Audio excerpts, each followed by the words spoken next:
We're here with Lawrence Cross, and we're going to be discussing a couple of things about his move to Portland, Oregon, and the challenge that he had and how he overcame those challenges and became someone who is so independent that you find your own way of finding a solution to what other people would say is a problem that can't be solved. So start with, when did you get to Oregon?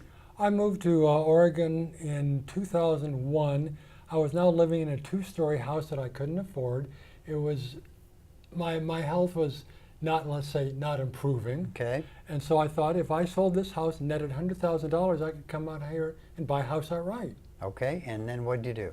Well, I came up here and looked at a lot of houses and bought the first house that I really, really liked, and it's $125,000. So there I wasn't following through. So you're So already I had a mortgage. Okay. But then my health collapsed. I lost the house.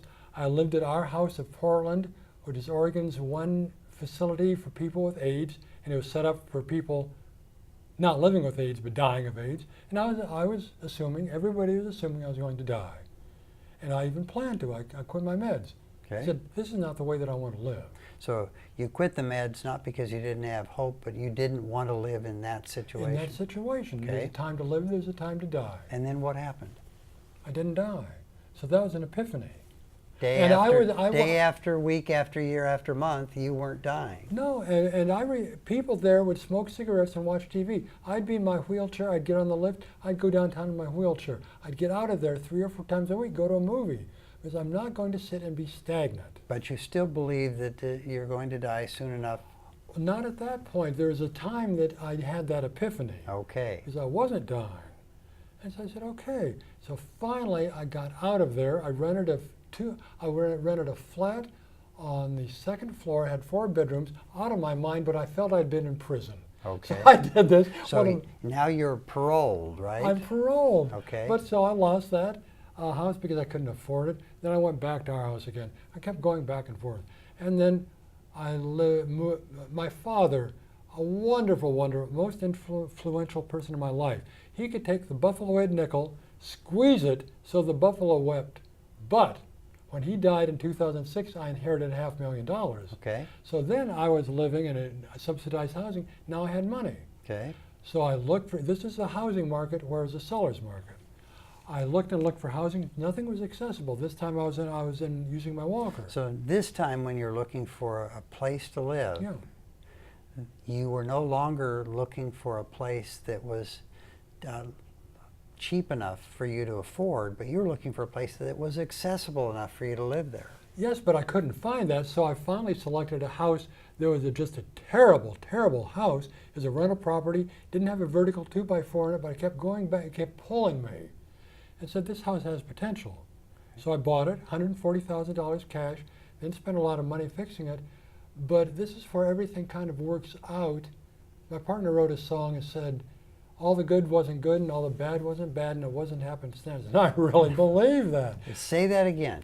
All the good wasn't good and all the bad wasn't bad and it wasn't happenstance. It wasn't happenstance. It wasn't happenstance. And I don't ask questions, I don't seek answers, but I believe things happen. That's a serendipity. Okay. And I firmly believe that. So I built me a house that I can live here the rest of my life, maybe 30 more years. My life is kind of in thirds. Iowa, Midwest, California, Oregon. Okay. And so I built me a house that is not only works for me, but is universal design, is becoming a community resource. Now you use the word universal design. That's one of the reasons we ask you to be here, because your story builds to a point that you could have given up, but you kept going out and experiencing the world and challenging yourself to make a life. If the life isn't given to you, you'll create it. So it's a built environment. Now, universal design, we're going to get to more detail with your serendipity design, but what does that mean? What does the term universal design mean? Designing spaces, not just homes, spaces that work but are aesthetically attractive. They're functional for a person at the stage of their life, but also in the future. So you're planning ahead for the life to change, Yes. and the structure can change with it? No, the structure doesn't, because my structure is not going to change. I've done Okay. it up front. Okay. Because everybody, including myself, lived like this. This is how I'm going to live the rest of my life. I have yet to talk to a person over 40 who says, my body's improving with age. Jackie Kennedy, age of 64. 1 month, she got diagnosed with non-Hodgkin's lymphoma, dead 4 years later. She was, not 4 months later. She wasn't expecting that. I didn't expect osteoporosis. Nothing, nothing stays the same. And people that really have to start realizing that your body is going to change. So plan for it. Plan for change. Plan You don't for know what the change, change okay. is. So I had to have ramps. I spent 2 months, so I had ramps. That was the main thing. And then I've developed a bathroom that has a shower with no lips. I have single mixers, sliding pocket doors instead of swinging doors, and open spaces with a lot of light and a lot of color. And these are things that I didn't realize were universal design or aging in place, but also universal design focuses on not only ourselves, but other people.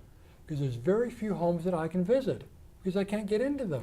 So a universal design is going to not only help the person who lives there, but also visitors to the home. Because, That's important in a sense of isolation being so Yes. dangerous in for aging. everybody. And so a design for the person living there is also going to welcome others who might be challenged to. It's welcoming design. Okay. People are not intentionally being inhospitable, but they aren't if I can't visit your house, or if it's not safe for me to get in your house. Now the house we're going to be talking about is the same one you led us to that was the one that you purchased that had to be renovated with your ideas of how to put ramps here, here, and here, Yeah. how to put a lipless shower, Yeah. and how to design this, that, and the other. So Mhm. are you finished with the renovation? We'll get to some of the details, or will you never be finished? I'm finished with the basic renovation. The structure is there. Now, the only constant in life is constant change. I'm always changing things, And, but I love that. I love that. That's And then I get, other people have good ideas. Mhm. And this house represents me, but it's also other people's ideas that make it a better place. We're going to be exposing these students to a number of the photographs of your house, and one that will be available for them to look at is the shower with all the stonework. Can you explain what that is and what they're looking at? Well, I think I love Frank Lloyd Wright. Frank Lloyd Wright really, well, you incorporate a variety of materials and makes a texture, literally and figuratively. It's very interesting. But I bought this huge palette of rough gold mica, and every stone on that floor is custom cut, but it has a texture to it. So it's easy to clean, but you won't slip on it. And I have it in the shower. And so it's a unique shower. It's 15 square feet, and this used to be my laundry room. And the house that I bought had a tiny bathroom.